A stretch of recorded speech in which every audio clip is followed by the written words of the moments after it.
Здраво! Тука сум во Бабелсберг студиото во Берлин.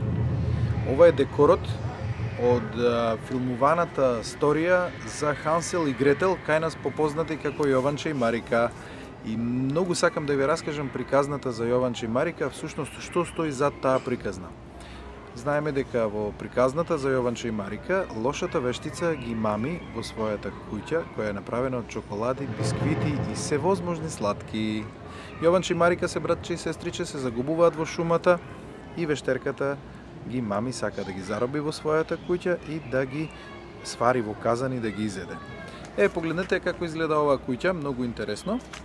Дојдете со мене, значи ова се разни бисквити, разни шлагови, кремови и така натаму.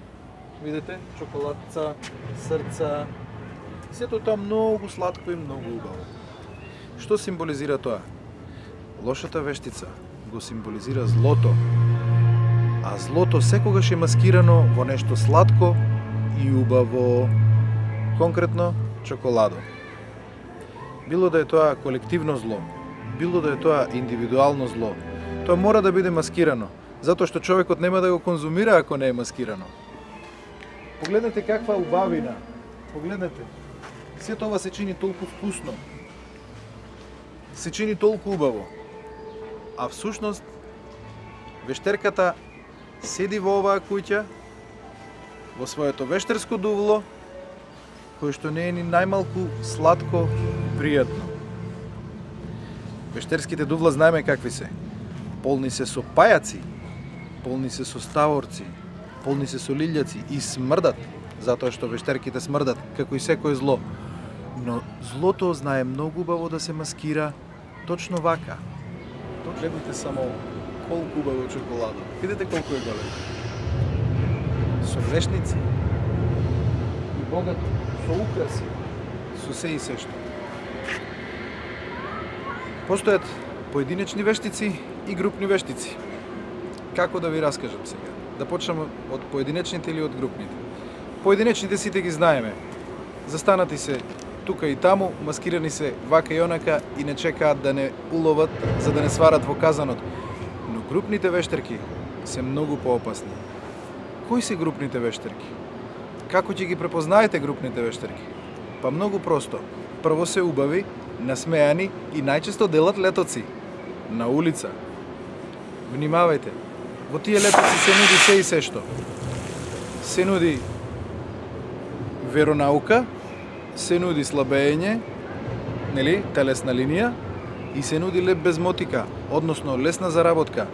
Се нуди трансформација за 7 дена, за 15 дена, но не и повеќе од 30 дена.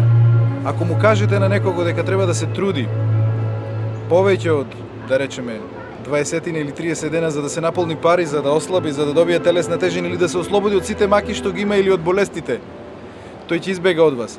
Вештерките нудат само едно – волшебно апче, а волшебното апче е спаковано точно во ваква опаковка, во опаковка од чоколади. И сега дојдете по мене да ви покажам нешто интересно. Во куќата, покрај куќата на вештерката има и печка. Да.